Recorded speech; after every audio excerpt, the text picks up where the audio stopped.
अस्सलाम वालेकुम dear student. Next lecture जो है सोल्यूशन का, ये हमने जो है आज यहाँ पे डिस्कशन करनी है। आइडियल सॉल्यूशंस क्या है, नॉन आइडियल सॉल्यूशंस क्या है, और साथ में जो है राउल्स लॉ को डिस्कस करना है कि राउल्स लॉ जो है क्या है, तो उसको हमने डिस्कशन इस पे करनी है।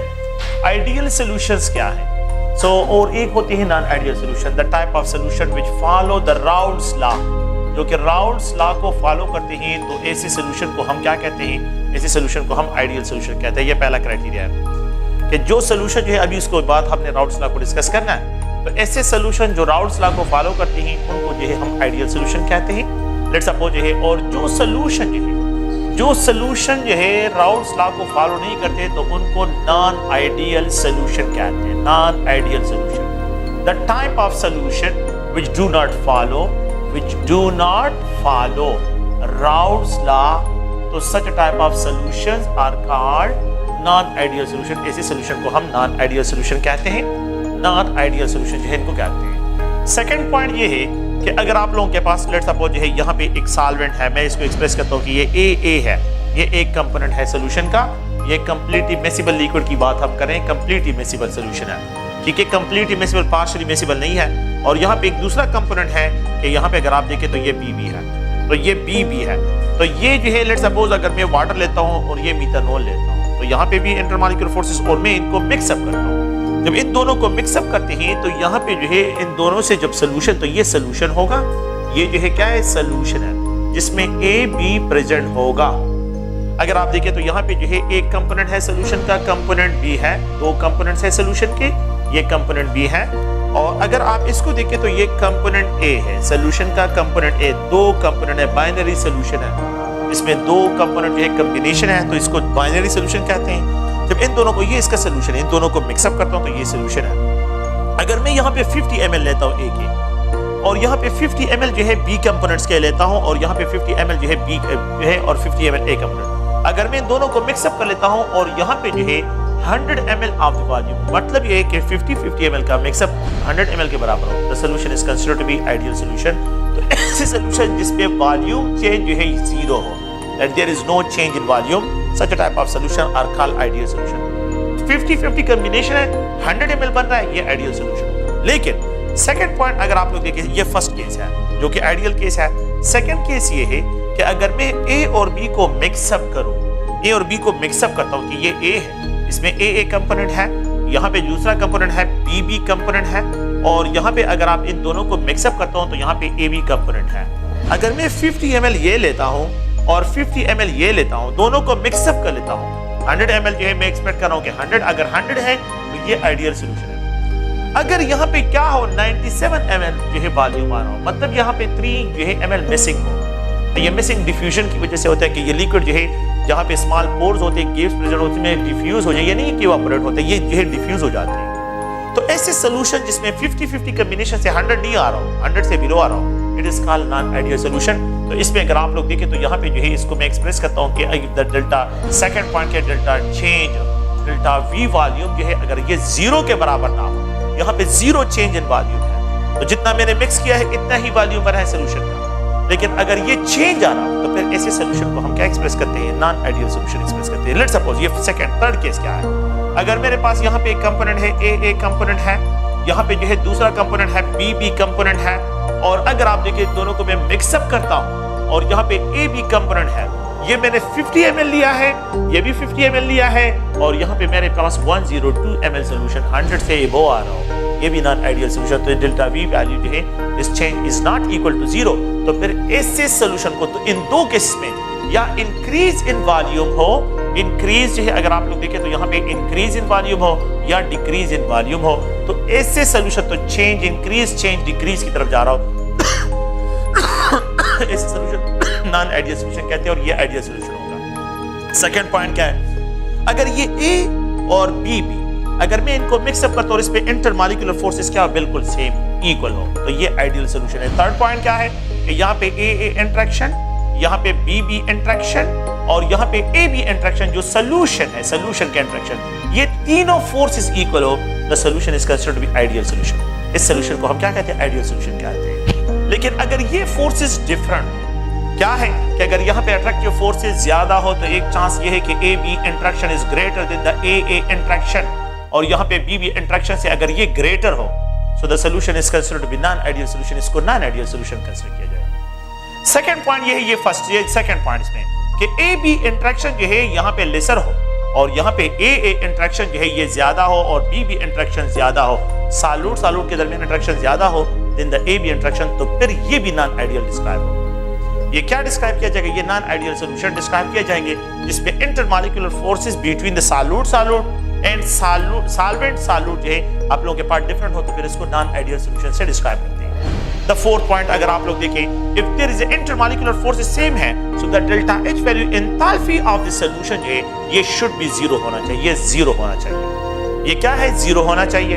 द फोर्थ पॉइंट यहाँ पे ये है कि अगर आप लोगों के पास यहाँ पे अट्रैक्टिव फोर्सेस ज्यादा है तो enthalpy of the solution, attraction से एनर्जी रिलीज होती है, एक्सोथर्मिक फिनोमेना है, और जहां पे ए बी इंटरेक्शन स्ट्रॉन्गर हो तो ए बी से ए से, तो फिर यहाँ पे एनर्जी रिलीज होगी। एंड द सेकंड पॉइंट ये है कि एंथैल्पी ऑफ द सॉल्यूशन जो है पास जो होगी, अगर ए बी इंटरेक्शन जो है ये आप लोगों के पास लेसर हो देन ए, और अगर enthalpy of the solution pass endothermic या एक्सोथर्मिक हो तो ये नॉन आइडियल सॉल्यूशन के लिए, और अगर ये जीरो के बराबर हो तो the solution is described as ideal solution. इसको हम क्या कहते हैं? आइडियल सॉल्यूशन से जो है ये डिस्क्राइब करते हैं। तो ये 4 क्राइटेरिया अगर आप लोग देखें, हम यहाँ पे आइडियल सॉल्यूशंस के लिए, मैंने राउल्स लॉ को अभी एक्सप्लेन करना है, तो अगर आप लोग देखें यहाँ पे जो है मैं एक पॉइंट्स को एक्सप्रेशन करता हूँ, और वो ये है कि मेरे पास एक कंटेनर है जिसमें मैं बेंजीन लेता हूँ, बेंजीन, यहाँ पे क्या है? बेंजीन है, ये एक कंपोनेंट है। यहाँ पे जो है एक दूसरा कंपोनेंट जो है लेता हूँ टालवीन, जिसको अगर आप लोग देखें टालवीन, तो टालवीन जो है अगर आप देखें ये बेंजीन है, बेंजीन, और ये जो है टालवीन है, दोनों लिक्विड स्टेट में है, रूम टेम्परेचर पे ये लिक्विड स्टेट में होते हैं। ये बी कंपोनेंट हो गया, दोनों नॉन पोलर है, दोनों को मिक्सअप कर लेता हूँ, 50 ml ये लेता हूँ, 50 ml ये ले लेते हैं, दोनों को मिक्सअप करता हूँ, तो यहाँ पे बेंजीन और टालवीन का मिक्सचर, बेंजीन और टालवीन का mixture exact 100 ml of the solution आप लोगों के पास होगा। तो the solution is described as a ideal solution. ये सॉल्यूशन जो है आप लोगों के पास क्या होगा? जो है यहाँ पे आइडियल सॉल्यूशन डिस्क्राइब होगा। लेकिन अगर मैं एक कंपोनेंट लेता हूँ कि यहाँ पे मेरे पास वाटर है और दूसरा जो है कंटेनर है और उसमें मैं HNO3 लेता हूँ, HNO3, ये बी कंपोनेंट हो गया और ये ए कंपोनेंट है, नाइट्रिक एसिड और ये वाटर। अगर मैं इन दोनों को मिक्सअप करता हूँ, कंटेनर में नाइट्रिक एसिड और वाटर को दोनों को मिक्सअप करता हूँ, यहाँ पे 50 ml ये लेता हूँ, 50 ml ये लेते हैं, तो यहाँ पे आप लोग ऑब्जर्व करेंगे यहाँ पे अराउंड अबाउट 97 ml जो है आप लोगों के पास वॉल्यूम होगा, द वॉल्यूम डिक्रीज होगा। और ये भी याद रखिए कि ये सोल्यूशन हीटअप हो जाएगा, ये हीटअप हो जाएगा तो यहाँ पे नेगेटिव जो है आप लोगों के पास चेंज होगा, नेगेटिव एंथैल्पी ऑफ सोल्यूशन जो है यहाँ पे डिस्क्राइब होगा। अगर आप लोग देखें ये जो है सेकंड केस हो गया। अगर आप थर्ड केस को देखें कि यहाँ पे मेरे पास एक कंपोनेंट है जिसमें वाटर है और ये ए है, और यहाँ पे दूसरा कंपोनेंट है जिसको एसीटोन आप लोगों ने नाम सुना होगा, ये बी कंपोनेंट है, और 50 ml ये लेता हूँ, 50 ml यहाँ पे ये लेता हूँ, और इन दोनों को क्या करता हूँ? इन दोनों को मिक्सअप करता हूँ, तो यू विल ऑब्जर्व यहाँ पे जो है 102 ml जो है आप लोगों के पास वॉल्यूम होगा। तो 102 वाटर और एसीटोन का जो आप लोगों के पास सोल्यूशन हो 102, आपने तो मिक्सअप 50-50 किया है, लेकिन ये जनरेट करता है 102 ml जो है यहाँ पे, तो यहाँ पे 2 ml इंक्रीज आ रहा है। इसका मतलब ये कि यहाँ पे जो है क्या होगा? इंक्रीज इन वॉल्यूम आ रहा है, इंक्रीज इन वॉल्यूम। तो जहाँ पे डिक्रीज आ रहा है वो नेगेटिव एंथैल्पी, और जहाँ पे इंक्रीज होता है वहाँ पे positive enthalpy of the solution होगा, क्योंकि ये प्रोसेस एंडोथर्मिक होगा। ये प्रोसेस क्या है? एंडोथर्मिक है। तो अगर आप देखिए डिक्रीज और इंक्रीज आ रहा हो तो ये क्या है? ये नॉन आइडियल सॉल्यूशन है, और अगर 100 ml आ रहा हो तो ये आइडियल सॉल्यूशन जो है इसको डिस्क्राइब करती है। हमने जो है इसमें ये डिस्क्राइब करने हैं राउल्स लॉ क्या है उसको जो है डिस्कस करना है, और नेक्स्ट जो है आप लोग गौर से देखिए ये सारे पॉइंट जो है इसमें मैं एक्सप्लेन करता हूँ स्टेप बाय स्टेप। अगर आप देखें तो ये जनरल क्राइटेरिया है फॉर द आइडियल सॉल्यूशन और नॉन आइडियल सॉल्यूशन। अच्छा, राउल्स लॉ की तरफ आते हैं, और राउल्स लॉ को अगर आप लोग देखें तो यहाँ पे हम उसको क्लासिफाई करते हैं राउल्स लॉ। राउल्स लॉ जो है अगर आप देखें तो ये दो कंपोनेंट्स के लिए, एक क्या है? एक वो है वोलेटाइल, तो वोलेटाइल लिक्विड है, और दूसरा भी जो है आप लोगों के पास वोलेटाइल कब कंप्लीटली मिसिबल है, वोलेटाइल का मिक्सचर है। अगर आप लोग देखिए वोलेटाइल का मतलब क्या है कि मेरे पास एक कंटेनर में वाटर है और दूसरे कंटेनर में मेरे पास मीथानॉल है, मीथानॉल भी वोलेटाइल है, और यहाँ पे अगर आप लोग देखिए ये नॉन इलेक्ट्रोलाइट है, और वाटर भी जो है वोलेटाइल है, ये भी नॉन इलेक्ट्रोलाइट यहाँ पे एक्सप्रेस करते हैं। मैं क्या करता हूँ? ये वोलेटाइल कंपोनेंट, दोनों कंपोनेंट्स वोलेटाइल है, दोनों कंपोनेंट्स क्या है? वोलेटाइल है। अगर मैं एक सोल्यूशन बनाता हूं और इस सोल्यूशन में यहाँ पे मेरे पास मीथानॉल और वाटर प्रेजेंट है, मीथानॉल और वाटर, अच्छा मीथानॉल के जो है 5 ml प्रेजेंट है इस सोल्यूशन में, और यहाँ पे जो है अगर आप वाटर को देखें तो 95 ml जो है अगर आप देखें तो वाटर की कंसंट्रेशन इसमें ज्यादा है। एक सोल्यूशन मैंने इस तरह बना लिया। दूसरा सोल्यूशन में यहाँ पे बना लेता हूँ एक दूसरे कंटेनर में, और उस कंटेनर में मीथानॉल भी है और यहाँ पे जो है ये वाटर भी प्रेजेंट है, दोनों प्रेजेंट है। इसमें जो है मैं 95 ml मीथानॉल लेता हूँ और यहाँ पे 5 ml जो है वाटर लेता हूँ, तो यहाँ पे मीथानॉल की कंसंट्रेशन ज्यादा, वाटर की कम है, और यहाँ पे वाटर की कंसंट्रेशन ज्यादा, मीथानॉल की जो है यहाँ पे कम है। इस सोल्यूशन का मिक्सचर अगर मैं इसका वेपर प्रेशर देखता हूँ तो यहाँ पे जब इसका वेपर प्रेशर देखता हूँ तो इसमें वाटर की कंपोजिशन ज्यादा है, तो ये जो वेपर प्रेशर अब ये सोल्यूशन होगा ये मोर closer towards the water vapour pressure के करीब होगा। और यहाँ पे मीथानॉल की कंसंट्रेशन ज्यादा है, वाटर की कंसंट्रेशन कम है, तो vapour pressure of this solution is more closer towards methanol, ये मीथानॉल की तरफ होगा। तो according to the Raoult's law कि vapour pressure of solution is directly proportional to the vapour pressure of a component. ये कंपोनेंट के जो है कि इसमें एक कंपोनेंट है तो मैं इसको कंपोनेंट ए कंसीडर करता हूं और ये बी कंपोनेंट इसको डिस्क्राइब करता हूं। ये दो कंपोनेंट से ये सॉल्यूशन बना है according to the Raoult's law कि जितने जो है आप लोगों के पास क्या होगा, अगर आप लोग देखें कि यहाँ पे जो है vapour pressure of the solution जो है मैं बल्कि इस तरह एक्सप्रेशन करता हूँ कि सॉल्यूशन में तो जितने ए के कंपोनेंट ज्यादा होंगे, तो अगर मैं इसको और आसान लैंग्वेज में एक्सप्लेन करूँ तो यहाँ पे मोल फ्रैक्शन की भी बात कर सकते हैं। मैं यहाँ पे मोल फ्रैक्शन भी एक्सप्रेस कर सकता हूँ कि मोल फ्रैक्शन जितने ज्यादा होंगे तो पी ए के वेपर प्रेशर इतना ज्यादा होता जाएगा। ये this is according to the किसका है, राउल्स लॉ। तो vapour pressure of the solution is directly proportional to the mole fraction of the components के जो मोल फ्रैक्शन है उसके डायरेक्टली प्रोपोर्शनल है।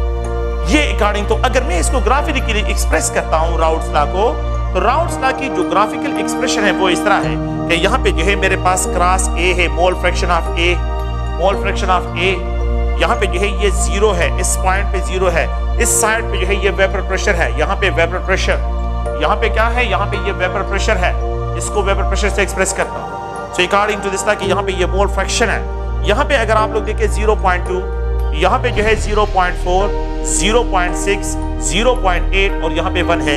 अकॉर्डिंग टू दिस लॉ कि जितने mole fraction of a component जो है इंक्रीज होते हैं वेपर प्रेशर इतना ज्यादा होता है। तो ये क्रॉस ए है, तो यहाँ पे ये बिल्कुल प्योर लिक्विड का वेपर प्रेशर डिस्क्राइब किया जाएगा, प्योर लिक्विड का बिल्कुल प्योर फॉर्म में हो, that there is no solute particle, बिल्कुल सॉल्यूट पार्टिकल ना हो।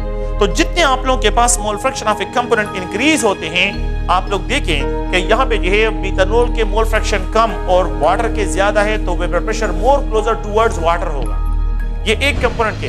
तो जितने mole fraction of a component increase होते हैं, तो जब आप लोगों के पास सोल्यूशन के मोल फ्रैक्शन जब आप लोगों के पास एक लिक्विड के मोल फ्रैक्शन हाईएस्ट हो, हाईएस्ट मींस 1 होता है, मोल फ्रैक्शन 1 से ज्यादा नहीं हो सकते, तो ये 1 हो तो फिर आप लोगों के पास वेपर प्रेशर उस पॉइंट पे सबसे हाईएस्ट होगा, सबसे हाईएस्ट जो है यहाँ पे डिस्क्राइब किया जाएगा। सेकंड कंपोनेंट जो है इसमें ऐड करता हूं, ये दोनों ये वोलेटाइल है। सेकंड कंपोनेंट ये है, ये क्रॉस बी है, तो क्रॉस बी मीथानॉल है, मीथानॉल के मोल फ्रैक्शन यहाँ पे 0, मीथानॉल के मोल फ्रैक्शन 0.2, मीथानॉल के मोल फ्रैक्शन 0.4, मीथानॉल के मोल फ्रैक्शन 0.6, मीथानॉल के मोल फ्रैक्शन 0.8 और यहाँ पे जो है 1 होंगे। तो क्रॉस बी के मोल फ्रैक्शन जितने इंक्रीज होंगे, तो यहाँ पे क्रॉस बी के मोल फ्रैक्शन जितने इंक्रीज होंगे, ये पॉइंट याद रखें कि आप लोगों के पास यहाँ पे वेपर प्रेशर भी इंक्रीज होगा, क्योंकि methanol is more volatile, methanol is more volatile, उसका वेपर प्रेशर वाटर से ज्यादा है, तो इसलिए मैंने उसको हाइट से एक्सप्रेस किया है।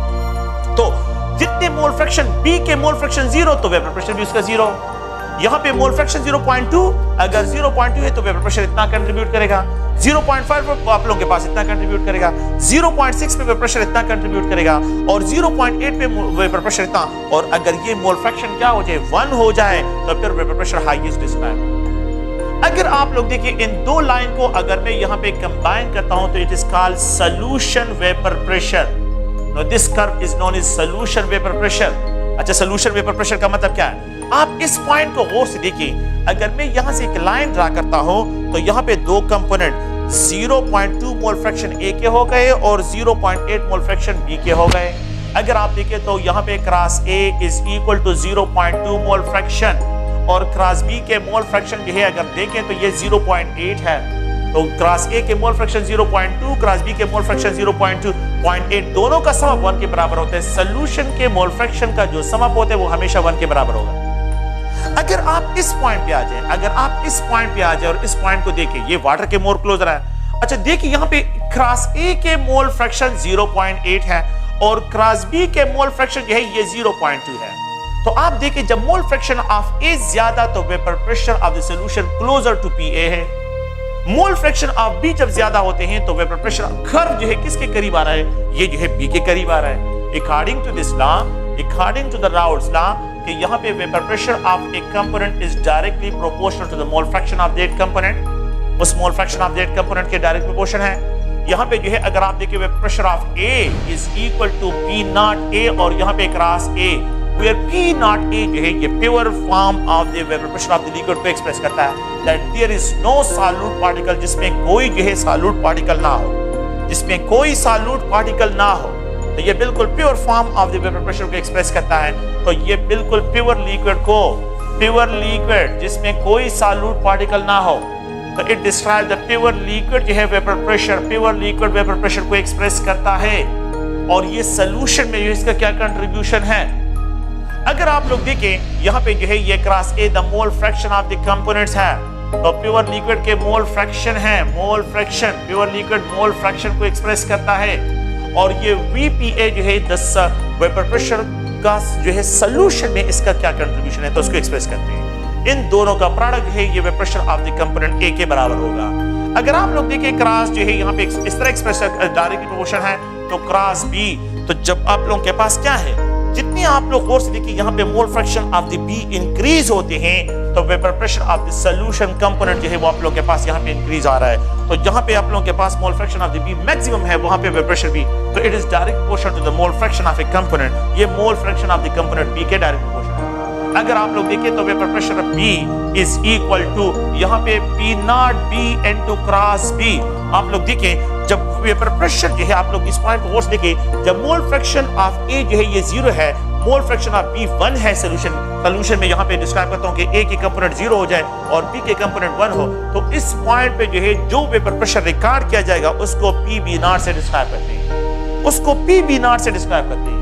तो प्योर लिक्विड के लिए यहाँ पे PB0 और प्योर लिक्विड के लिए यहाँ पे PA0 जो है इसको एक्सप्रेस करता हूँ। What is the solution vapour pressure, that will be equal to the sum of the vapor pressure of A component and plus vapor pressure of B component। इन दो कंपोनेंट के वेपर प्रेशर का जो sum up होगा वो solution के vapour pressure के बराबर होगा, वो सॉल्यूशन के वेपर प्रेशर के बराबर होगा।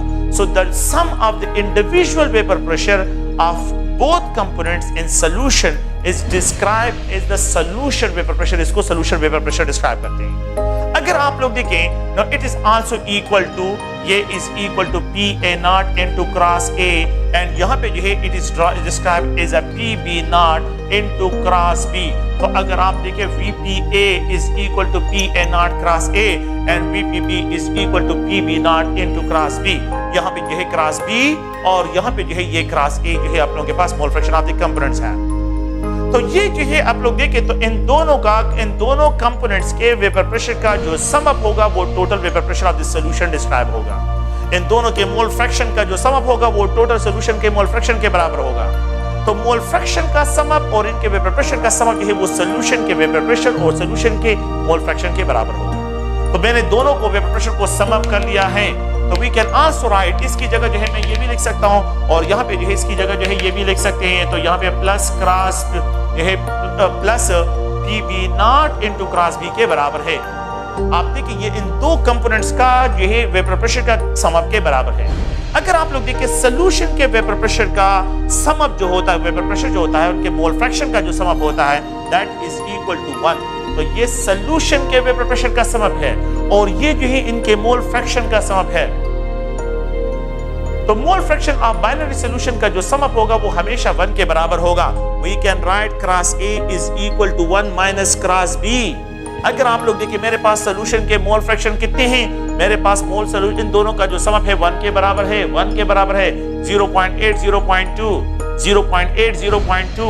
अगर मैं इन दोनों का जो है 1 के दोनों का सम 1 के बराबर है, अगर मैं एक कंपोनेंट को यहाँ पे ये क्रॉस इससे माइनस कर दूं तो क्रॉस की 0.2 है, तो यहाँ पे 0.8 रह जाए कि नहीं, तो 1 से 0.2 माइनस कर।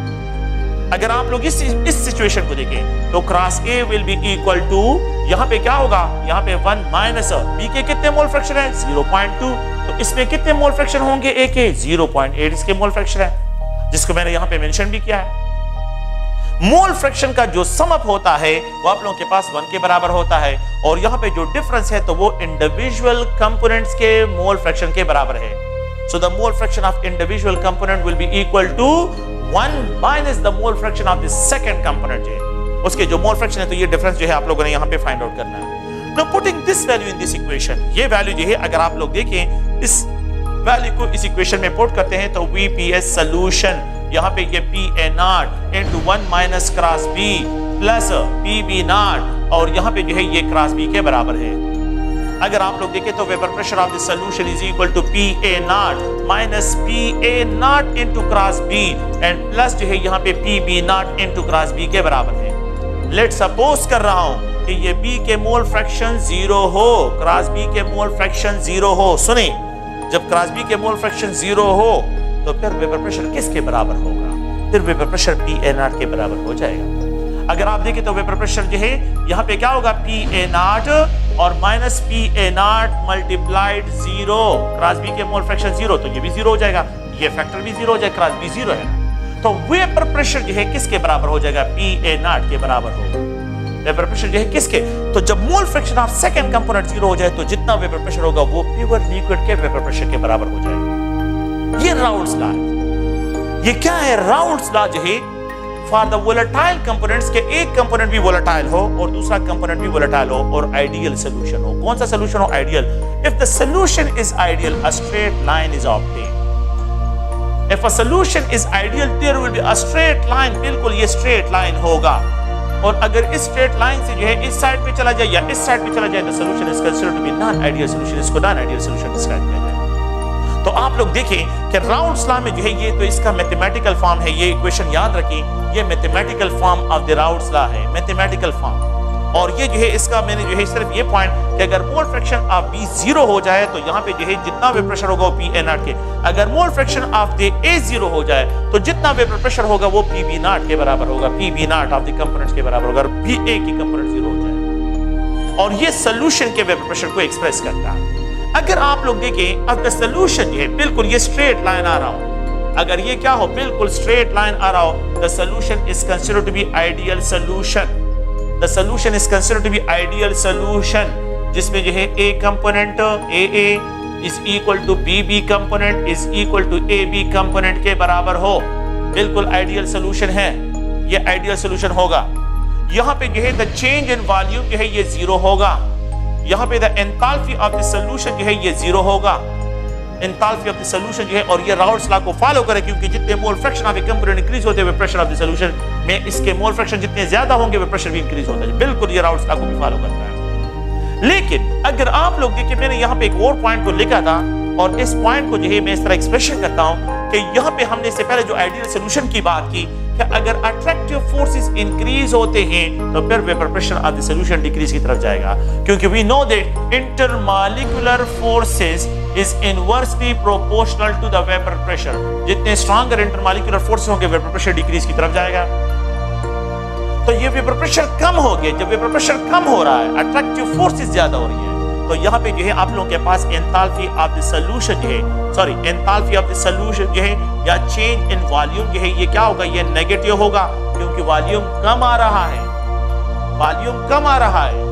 एंथैल्पी ऑफ द सॉल्यूशन जो है ये नेगेटिव होगा, एक्सोथर्मिक होगा, एंथैल्पी ऑफ द सॉल्यूशन भी कम होगा और एंथैल्पी जो है यहाँ पे, और दूसरा जो इंपॉर्टेंट पॉइंट ये है कि यहाँ पे AB interaction is greater than the AA interaction and it is जो है यहाँ पे BB इंटरेक्शन से, तो इन दोनों के कंपोनेंट से, दोनों कंपोनेंट से अट्रैक्टिव फोर्सेस सॉल्यूशन में ज्यादा है, तो अट्रैक्टिव फोर्सेस यहाँ पे ज्यादा, तो इस वजह से जो है नेगेटिव एंथैल्पी भी होगा और नेगेटिव वॉल्यूम चेंज भी होगा। इसको हम नेगेटिव एजियोट्रॉप भी कहते हैं इस सॉल्यूशन को, इसके लिए एक अनदर वर्ड इस्तेमाल करते हैं negative azeotropic solution, they are also called negative azeotropic solution, इसके लिए वर्ड इस्तेमाल करते हैं। एजियोट्रॉप नॉन आइडियल सॉल्यूशन को कहते हैं, एजियोट्रॉप नॉन आइडियल, और जो है आइडियल होते हैं उनको जियोट्रॉपिक सॉल्यूशन कहते हैं, जियोट्रॉपिक सॉल्यूशन और आइडियल सॉल्यूशन।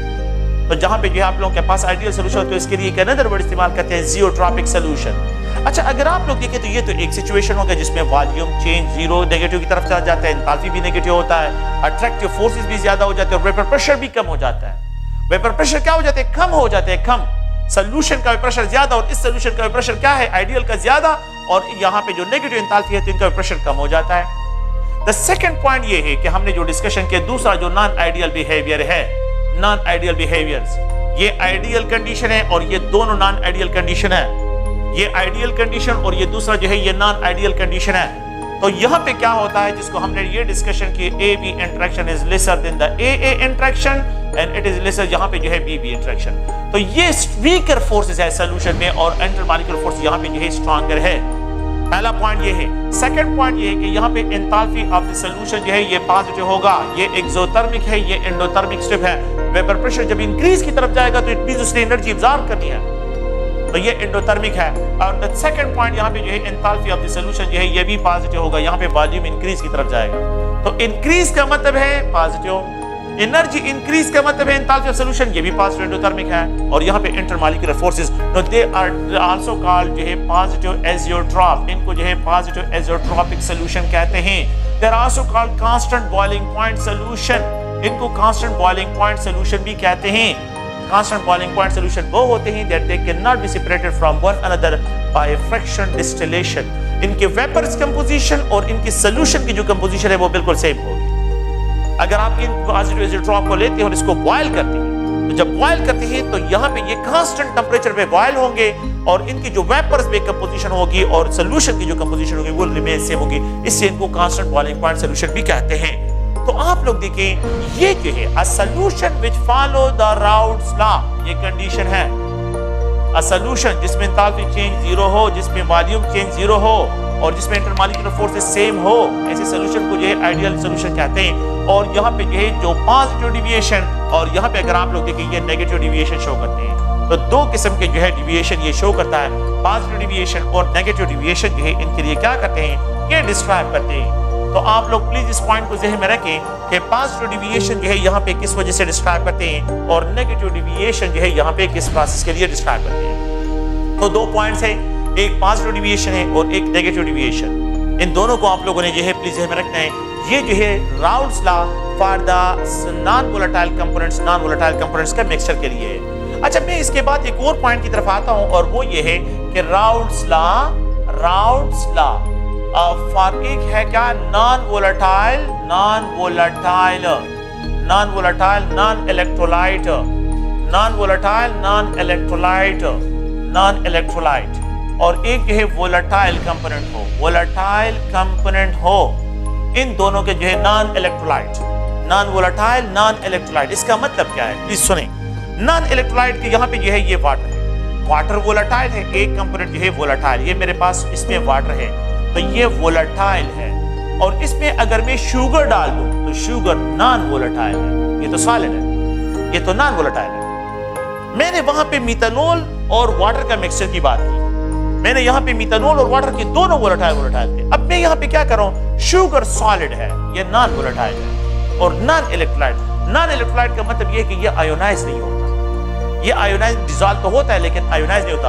अगर आप जो है सेकंड पॉइंट को देखिए, यूरिया जो है नॉन वोलेटाइल है, सॉलिड है और ये जो है वाटर में डिसॉल्व होता है, ये वाटर में डिसॉल्व होता है, लेकिन ये है कि ये नॉन आयोनाइजेबल है, नॉन इलेक्ट्रोलाइट नहीं है। सोडियम क्लोराइड इलेक्ट्रोलाइट है, वो आयोनाइज होता है, ये आयोनाइज नहीं होता। तो राउट्स लॉ जो है नॉन वोलेटाइल, नॉन इलेक्ट्रोलाइट और यहाँ पे वोलेटाइल कंपोनेंट। तो एक वोलेटाइल कंपोनेंट का सॉल्यूशन वोलेटाइल कंपोनेंट है और ये भी बाइनरी, और एक नॉन वोलेटाइल, ये नॉन वोलेटाइल कंपोनेंट है, ये नॉन वोलेटाइल भी है और ये नॉन इलेक्ट्रोलाइट भी है, नॉन वोलेटाइल, नॉन इलेक्ट्रोलाइट भी है, ये वोलेटाइल भी नहीं है और नॉन इलेक्ट्रोलाइट भी नहीं है। तो नॉन इलेक्ट्रोलाइट है, नॉन वोलेटाइल है और ये वोलेटाइल सॉल्यूशन आप लोगों के पास। अब हम क्या करते हैं, इसमें जो है शुगर डाल देते हैं। जब मैं शुगर, तो according to the Raoult's law कि vapour pressure of this solution is directly proportional to the mole fraction of a component. Now this mole fraction of for the volatile components के लिए, कि वोलेटाइल कंपोनेंट्स के mole fraction जितने ज्यादा होंगे, vapour pressure of the solution इतना ज्यादा होगा।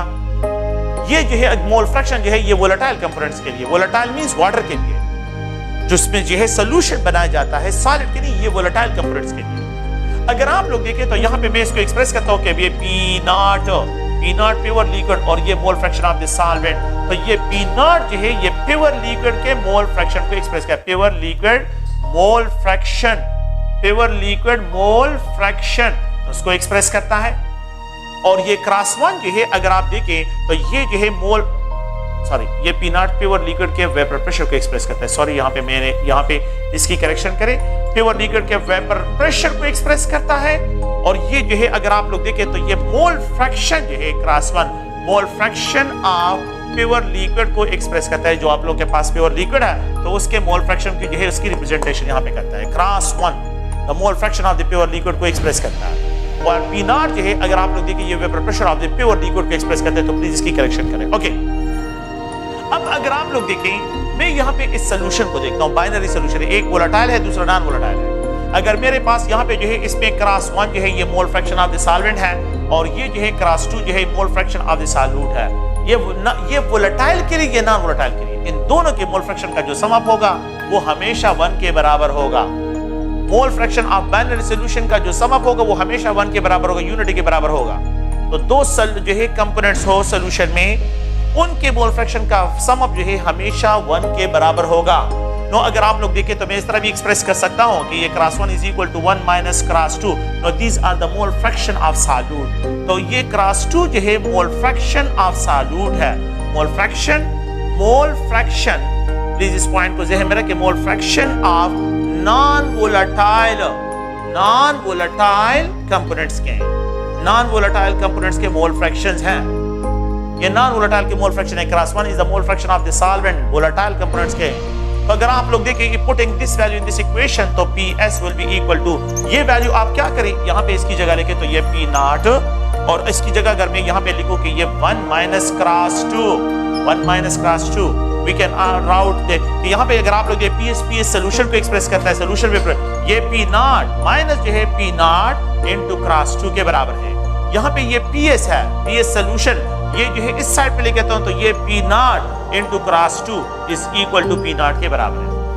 अगर मैं इसको उस साइड पे लेके चला जाता हूं तो ये P नॉट क्रॉस 2 और ये P नॉट माइनस PS है।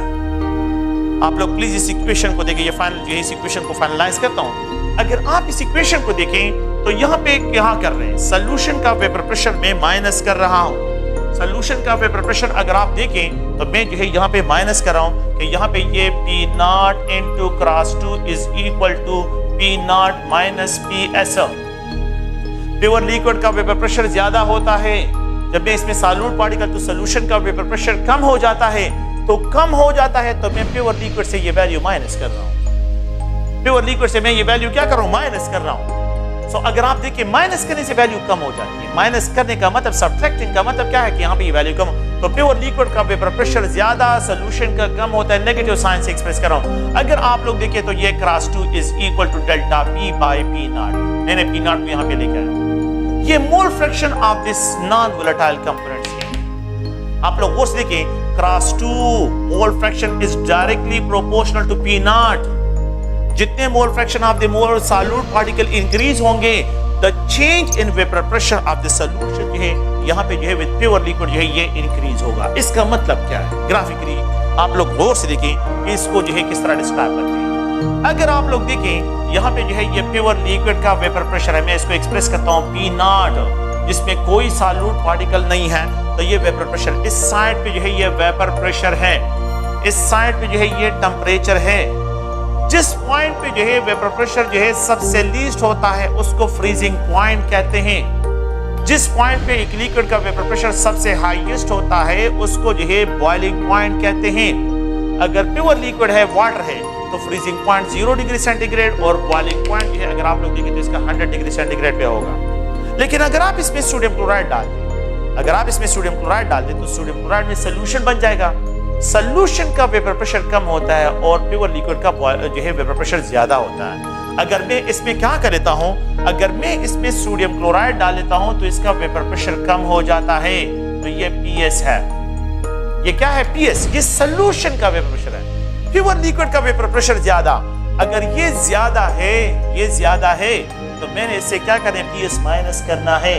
मैंने क्या करना है, no it is described as a delta P, इसको डेल्टा P से एक्सप्रेस करते हैं, ये डेल्टा P है। अगर आप लोग देखें, अगर आपके पास मोल फ्रैक्शन जो है मैं इस तरह एक्सप्रेस करता हूं, देखें कि यहाँ पे ये मोल फ्रैक्शन क्लास 1 है। अगर मैं जो है क्या करता हूं, लेट्स सपोज 0.1 मोल फ्रैक्शन है, मैं जनरली लिखता हूं कि class 2 is equal to 0.1 mole fraction है।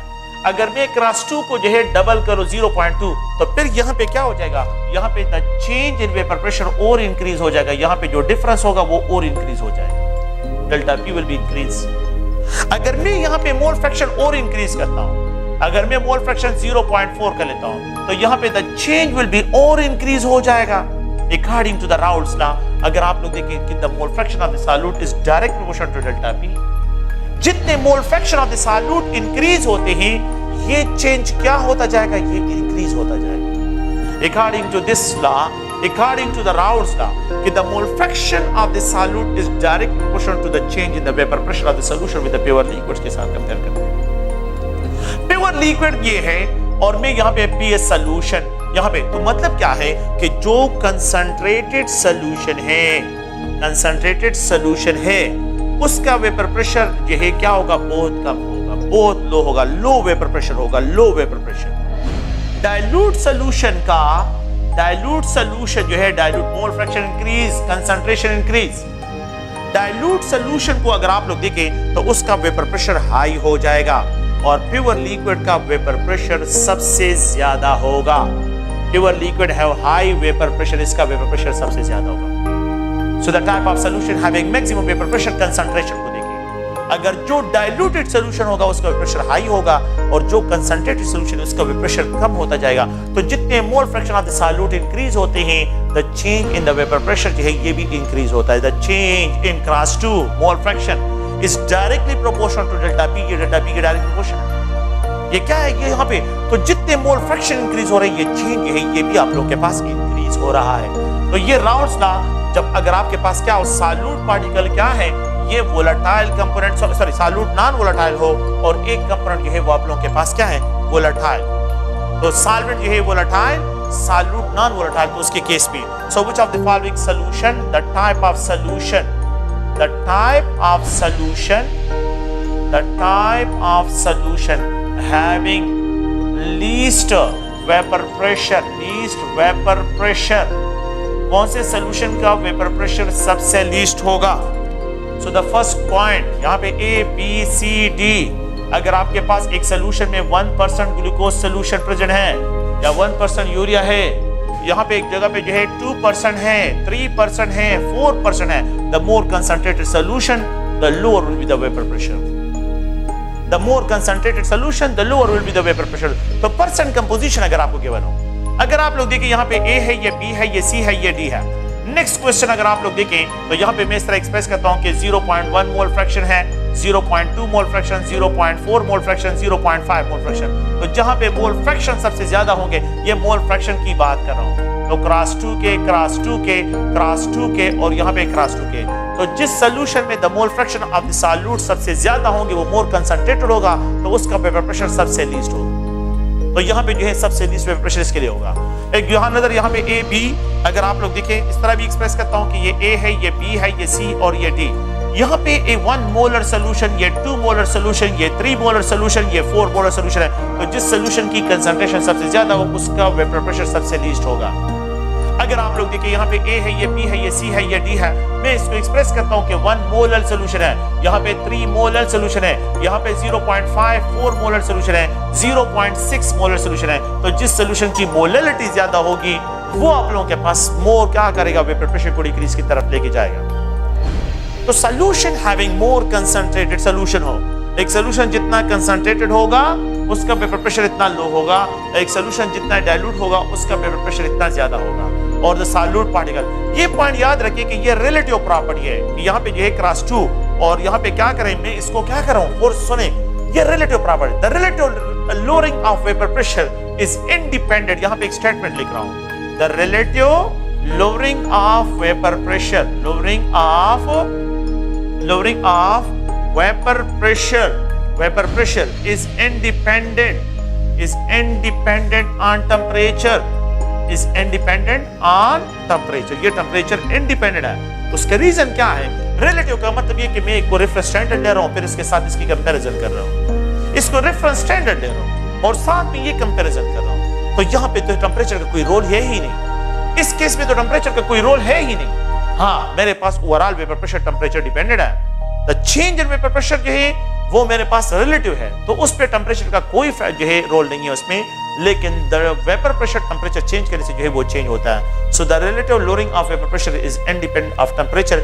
ये टेम्परेचर इंडिपेंडेंट होता है। तो आप लोगों ने प्लीज ये पॉइंट याद रखना है कि ये जो कॉलिगेटिव प्रॉपर्टीज की तरफ अब हम आते हैं कि the type of property of solution which depends on the number of particle but are independent on the nature of the particle. तो ऐसी प्रॉपर्टीज को हम सॉल्यूशन की क्या कहते हैं? कॉलिगेटिव प्रॉपर्टी से डिस्क्राइब करते हैं। तो cross 2 is direct proportional to delta P. Cross 2 is direct proportional to delta P. ये डेल्टा पी के क्या है? डायरेक्टली प्रोपोर्शनल है। अगर आप लोग देखिए इसके कुछ मैथमेटिकल फॉर्म है, तो आप लोगों ने प्लीज इनको ज़हन में रखना है कि cross 2 is equal to delta P by P not. We know that cross 2 is equal to n2 divide by n1 plus n2, क्योंकि ये बाइनरी सॉल्यूशन है। The solution is binary. Solution को हम बाइनरी कहते हैं। If the solution is diluted, अगर ये solution diluted हो तो 1 over n2 is approximately taken, क्योंकि डिनोमिनेटर का वैल्यू और भी कम हो जाती है, तो if it is taken as approximately 0, इसको 0 लेते हैं। तो for a dilute solution 1 over n2 is described as a 0, इसको 0। तो cross 2 is equal to n2 divide by n1। ये n2 डिवाइड बाय n1 के बराबर होगा। ये n2 डिवाइड बाय n1 के बराबर है। We know that number of mole is equal to weight mass of a substance divided by molar mass। अगर ये n1 है, ये w1 होगा, ये m1 होगा। अगर ये n2 है तो ये w2 और ये m2 के बराबर होगा। आप लोग प्लीज इस पॉइंट को समझें। ये जो है n1 w1 divide by m1, यहाँ पे जो है ये n2 और यहाँ पे ये w2 डिवाइड बाय m2 है। नो, अगर आप लोग इस इक्वेशन को देखें तो मैं इस इक्वेशन के जरिए जो है कुछ और कैलकुलेशन, कि अगर आप देखें कि यहाँ पे लेट्स सपोज ये अप्रॉक्सीमेटली 0 है, तो वी कैन आल्सो राइट कि cross 2 is equal to n2 divide by n1। It is also equal to delta p by p not. Delta p by p not. तो सॉल्यूट के number of mole को भी मैं यहाँ से find out कर सकता हूँ। Delta p by p not into n1।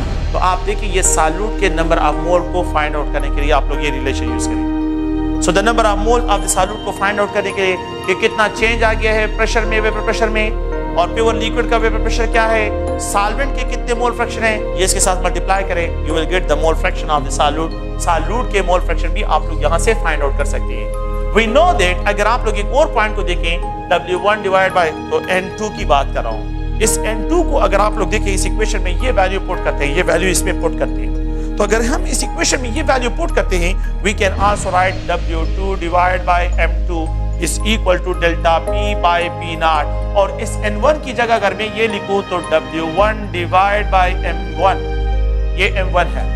अगर आप इस इक्वेशन को यहाँ पे क्रॉस करें, M2 को molar mass of the solute given हो, you can easily find the amount of solute कि how many gram of the solute इस सॉल्यूशन में प्रेजेंट है। तो मास ऑफ द सॉल्यूट को फाइंड आउट करने के लिए आप लोगों ने ये रिलेशन यूज करना है। ये रिलेशन जो है अगर आप लोग देखें मास ऑफ सॉल्यूट को फाइंड आउट करने के लिए आप लोगों ने ये रिलेशन यूज करना है। नेक्स्ट जो है अगर आप थोड़ा सा इसमें देखें हम एक और रिलेशन के, अगर मुझे वेट का सॉल्यूट भी गिवन हो, ये सारी वैल्यू भी गिवन हो, we can easily find the molar mass of the solute. तो मोलर मास को फाइंड आउट करने का तरीका ये है कि W2 यहाँ पे N2M1, ये P नॉट, यहाँ पे जो है डेल्टा P और यहाँ पे W1। आप लोग प्लीज ध्यान में रखिए ये molar mass of the unknown substance. तो molar mass of the solute को फाइंड आउट करने के लिए ये रिलेशन यूज करते हैं। तो यहाँ पे ये molar mass of the solute को फाइंड आउट करने के लिए अगर आप लोग देखिए इसको फाइंड आउट करता हूँ तो ये P नॉट यहाँ पे आ जाएगा। अगर आप लोग देखिए ये P नॉट यहाँ पे आ जाएगा, ये M1 यहाँ पे आ जाएगा, डेल्टा P यहाँ पे आ जाएगा और W1 यहाँ पे आ जाएगा। तो molar mass of the unknown substances को ये याद रखें कि कॉलिगेटिव प्रॉपर्टीज में lowering of vapour pressure, colligative properties में लोअरिंग ऑफ वेपर प्रेशर जो है कि ये जो लोअरिंग ऑफ वेपर प्रेशर है, no it was used classical chemistry में lowering of vapour pressure, lowering of vapour pressure. Classical chemistry में it is used in order to find the molar mass of unknown substances. तो classical chemistry में it is used to find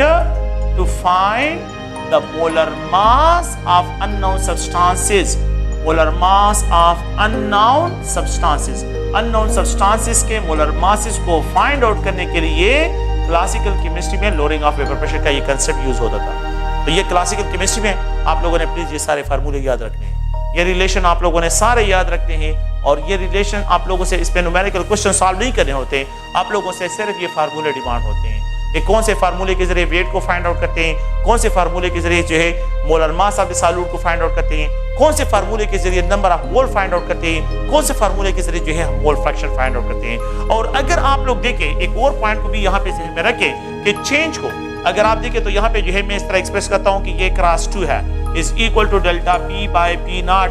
अगर मुझे mole fraction of the solute given हो और यहाँ पे pure liquid का vapour pressure, can we find the change cross 2 into P nought.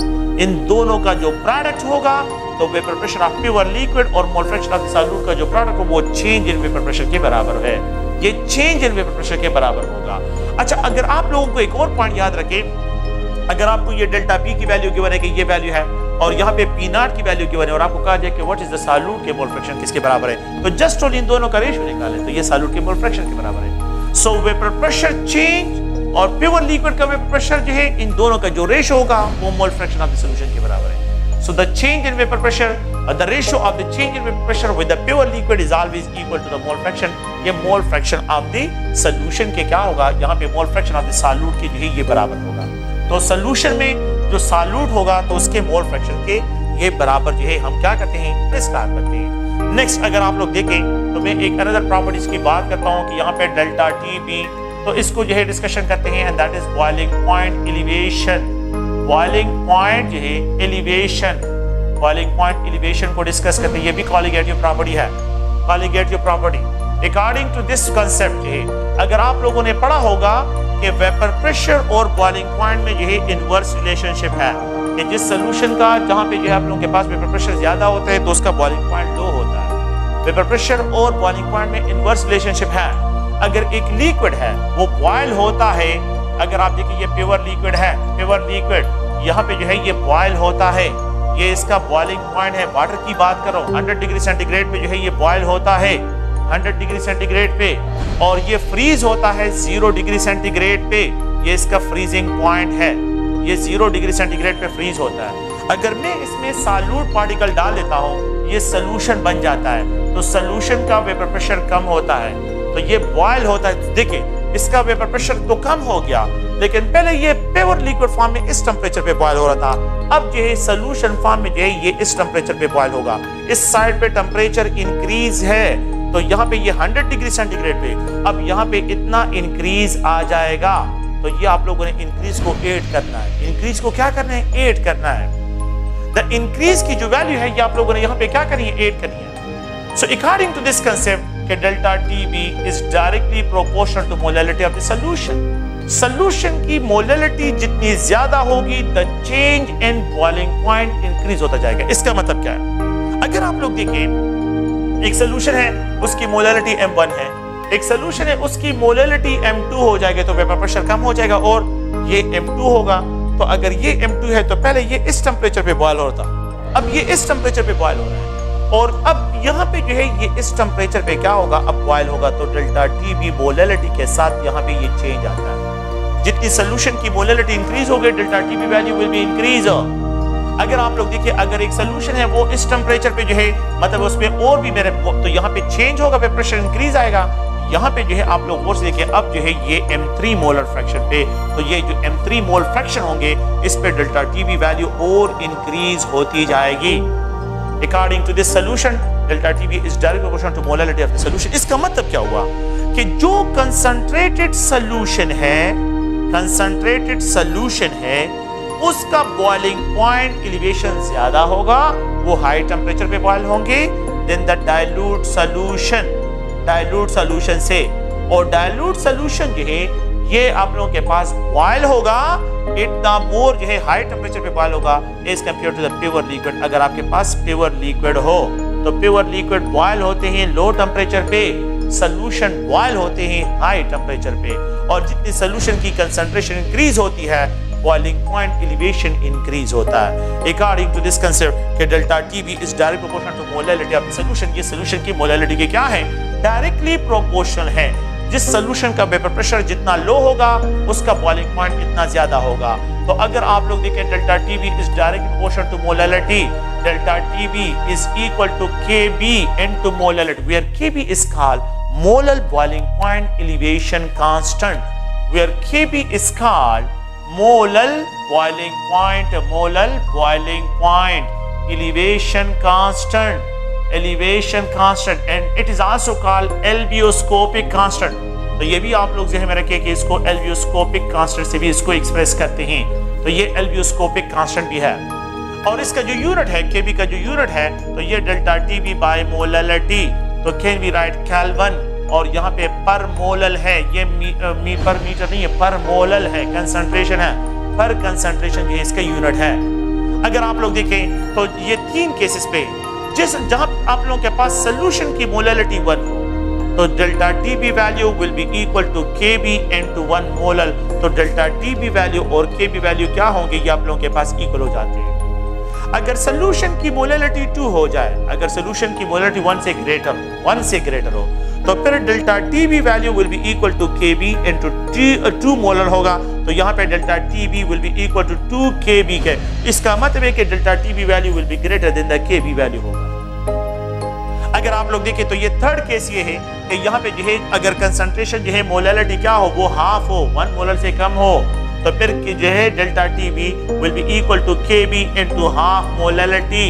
अगर आप देखें तो ये जो है delta Tb will be equal to Kb divide by 2, division से वैल्यू कम होती है, तो इस केस में delta Tb will be lesser than Kb, आप लोगों के पास इसके बराबर होगा, delta Tb will be lesser than Kb। तो जब मोलैलिटी जो है 1 मोल जो है मोलैलिटी 1 से कम हो, 1 से क्या हो, कम हो, तो फिर delta Tb value will be lesser than Kb, और अगर मोलैलिटी ऑफ द सॉल्यूशन ज्यादा होगा तो फिर delta Tb will be greater than the Kb, और अगर सॉल्यूशन की मोलैलिटी जो है 1 के बराबर हो तो डेल्टा Tb और Kb जो है ये सेम होंगे। नो, इसका जो है they depend on the nature of solvent, Kb depend on the nature of solvent, not solute, solute के नेचर पे डिपेंड नहीं करते, ये नेचर ऑफ द सॉल्वेंट, ये सॉल्वेंट की प्रॉपर्टी है, ये सॉल्वेंट की प्रॉपर्टी है। तो Kb for water is fix है 0.5 0.52, और यहाँ पे जो है अगर आप देखें केल्विन पर मोलल है, ये वाटर के लिए। Kb की वैल्यू फॉर बेंजीन 5.3 केल्विन पर मोलल है, बेंजीन के लिए 5.3 है। तो 2 डिफरेंट सॉल्वेंट के लिए द वैल्यू ऑफ Kb क्या होगी, वो 2 डिफरेंट। तो it depend on the nature of the solvent. Kb की वैल्यू, Kb क्या है, Kb जो है ये 2 डिफरेंट सॉल्वेंट के लिए डिफरेंट, 2 डिफरेंट सॉल्वेंट के लिए इसकी वैल्यू जो है ये क्या है, ये डिफरेंट जो है आप लोगों के पास डिस्क्राइब होगी। ओके, तो अगर आप लोग देखें तो यहाँ पे जो है which of the following solution will boil at highest temperature, और से सुने, the type of solution, the type of solution, the type of solution having maximum boiling point, maximum boiling point. Please आप लोग कंसंट्रेटेड को देखिए, A B C D, मैं यहाँ पे लिखता हूँ 2% सोल्यूशन है, 3% सोल्यूशन है, 1% सोल्यूशन है, और यहाँ पे 0.5% सोल्यूशन है। तो ये जो है 3% सोल्यूशन जिसकी परसेंट कंपोजिशन ज्यादा, वो मोर उसका बॉइलिंग पॉइंट भी ज्यादा होगा। यहाँ पे जो है ये A है, ये B है, ये C है, ये D है। अगर आप लोग देखिए यहाँ पे मैं लिखता हूँ 0.2 मोल फ्रैक्शन है, 0.3 मोल फ्रैक्शन है, 0.4, 0.5, तो जिसके मोल फ्रैक्शन ज्यादा बिल्कुल जो है उसका बॉइलिंग पॉइंट भी ज्यादा होगा। यहाँ पे A है, ये B है, ये C है, ये D है। यहाँ पे 0.1 मोलर सोल्यूशन है, 0.2 मोलर सोल्यूशन है, 0.3 मोलर सोल्यूशन है, और 0.8 मोलर सोल्यूशन है। तो जिसकी मोलैलिटी ज्यादा, वो वहां पे आप लोग के पास क्या होगा, बॉइलिंग पॉइंट सबसे ज्यादा होगा। A solution having more boiling point है तो जिसकी मोलैलिटी ज्यादा, जिसकी मोल फ्रैक्शन ज्यादा, और जिसकी परसेंट कंपोजिशन ज्यादा। तो मैंने जनरल लिखा है कि concentrated solution have more boiling point than the dilute solution, dilute solution have more boiling point than the pure liquid. अगर आप लोग देखें इसको तो concentrated solution have more boiling point, concentrated solution have more boiling point than the dilute solution, while dilute solution have more boiling point in the pure liquid। ये pure liquid से क्या होगा, तो अगर आप इसको देखें तो यहाँ पे जो है आपने इस तरह इसकी एक्सप्रेशन करनी है। तो ये अगर आप देखें तो ये एक जनरल जो है इसके लिए सॉल्यूशन की मोलैलिटी। अगर आप इस इक्वेशन को देखें, मैंने यहाँ पे लिखा है कि जितनी molality of the solution increase होगी, the change in boiling point आप लोगों के पास इंक्रीज होगा। अगर मैं यहाँ पे एक्सप्रेस कर लेता हूँ कि लेट्स सपोज है 1 मोलर ग्लूकोज सोल्यूशन है, 1 मोलर ग्लूकोज सोल्यूशन, तो वो बॉइलिंग पॉइंट में कितना चेंज लेके आएगा? 0.1 molar glucose solution boiling point में कितना चेंज लेके आएगा? 0.1 मोलर सोल्यूशन जो है बॉइलिंग पॉइंट में कितना चेंज लेके आएगा? तो यहाँ पे 1 मोलर सोल्यूशन मैं क्या करता हूँ कि अगर डेल्टा टीबी है इज इक्वल टू केबी, और यहाँ पे ये मोलरिटी है, अगर सोल्यूशन 1 मोलर है तो 1 मोलर तो केबी इनटू 1 मोलर। अगर आप देखें 1 मोलर है तो delta TB is equal to 0.52 multiplied 1 is equal to 0.5, तो बॉइलिंग पॉइंट में इतना इंक्रीज आएगा। तो मेरे पास नॉर्मल वाटर बॉयल होता है, नॉर्मल वाटर बॉयल होता है 100 डिग्री सेंटीग्रेड पे। अगर इसमें 1 मोलर सोल्यूशन ऑफ ग्लूकोज हो, ये 1 मोलर है, ग्लूकोज सोल्यूशन हो, ग्लूकोज सोल्यूशन है, तो फिर ये बॉयल होगा। आप लोग गौर से सुनिए, तो ये कितना एलिवेट करेगा बॉइलिंग पॉइंट को? 0.52। तो यहाँ पे इसका एलिवेशन कितना होगा? अच्छा, इन दोनों को सम अप करें, इंक्रीज आ रहा है, तो अब मेरे पास वाटर बॉयल होगा 100.52 डिग्री सेंटीग्रेड पे ये वाटर बॉयल होगा। अगर सोल्यूशन में 1 मोलर ग्लूकोज सोल्यूशन प्रेजेंट हो, 1 मोलर हो, अगर 1 मोलर ग्लूकोज सोल्यूशन प्रेजेंट हो या 1 मोलर यूरिया प्रेजेंट हो, तो यहाँ पे 100.52 degree centigrade means just only 0.52 increase आएगा। अगर ये सोल्यूशन डाइल्यूट हो जाए, 10 टाइम डाइल्यूट हो जाए, आप लोग प्लीज इसको देखें, अगर ये डेल्टा टीबी है is equal to KB into molarity, तो delta TB will be equal to 0.52 multiplied 0.1 molar solution, concentration कम है, तो delta TB will be equal to, अगर आप इसको देखें यहाँ पे मल्टीप्लाई करते हैं तो 0.052 के बराबर हो जाएगा। ये आप लोगों के पास डेल्टा टीबी इसके बराबर होगा, तो ये delta TB is equal to 0.05 के बराबर है। 0.0 ये इसके साथ मल्टीप्लाई करो, तो जब मैं इसके साथ मल्टीप्लाई 0.05 के बराबर हो जाएगा। अब क्या होगा कि नॉर्मल वाटर बॉयल होता है, नॉर्मल वाटर बॉयल होता है, नॉर्मल वाटर बॉइलिंग पॉइंट इसका जो है वो 100 डिग्री सेंटीग्रेड है। अगर इसमें 0.1 मोलर ग्लूकोज सोल्यूशन प्रेजेंट हो तो वो कितना एलिवेशन कास्ट करेगा? तो यहाँ पे जो है इसमें क्या होगा? 0.052, इन दोनों का सम 100 जो है 0.52 सेंटीग्रेड। अब वाटर बॉयल होगा इस टेम्परेचर पे 100.052 डिग्री सेंटीग्रेड पे जो है, तो ये 100.52 ये ज्यादा है और 100.052 जो है ये कम है। तो वाटर बॉयल, तो ये कंसंट्रेटेड 1 मोलर कंसंट्रेटेड है, 0.51 मोलर जो है ये डाइल्यूटेड है। तो कंसंट्रेटेड सॉल्यूशन का बॉइलिंग पॉइंट ज्यादा, डाइल्यूट सॉल्यूशन का बॉइलिंग पॉइंट कम। ठीक है, तो इस पॉइंट को आप लोगों ने ज़हन में रखना है, और ये जो है आप लोगों के पास प्लीज ज़हन में रखें, यूरिया जो है जितना आप लोगों के पास इंक्रीज लेके आएगा और वो ग्लूकोज है, ये दोनों सेम चेंजेस लेके आएंगे। ओके, सेकंड पॉइंट क्या है? एक इक्वेशन है जिसको आप लोगों ने याद रखना है। We know that molarity is equal to weight of solute divided by molar mass into weight of a substance, weight of solid multiplied by 1000। ये हमने ऑलरेडी जो है कल डिस्कशन इसमें की है। अगर आप लोग इस इक्वेशन को देखें तो मैं इस इक्वेशन को, ये इक्वेशन जो है पुट करते हैं कि delta TB is equal to KB into molarity, तो W2 divide by M2 into W1 into 1000, ये जो है मोलरिटी के बराबर है।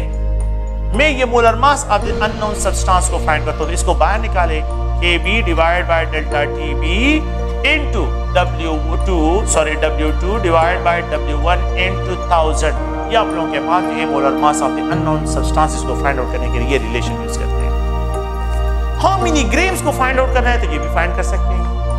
यहाँ पे जो है ग्राम्स कितने हैं तो ये भी फाइंड आउट कर सकते हैं। सॉल्यूट के मास कितना है वो भी फाइंड आउट कर सॉल्यूट का, लेकिन क्लासिकल केमिस्ट्री में the molar mass of the unknown substances को सॉल्यूट को फाइंड आउट करने के लिए क्या करते हैं? ये जो है boiling point, elevation, colligative property. So molar mass of unknown substances, molar mass of solute, molar mass of solute को फाइंड आउट करने के लिए क्लासिकल केमिस्ट्री में ये इक्वेशन यूज होता है। तो प्लीज आप इसको ज़हन में रखें।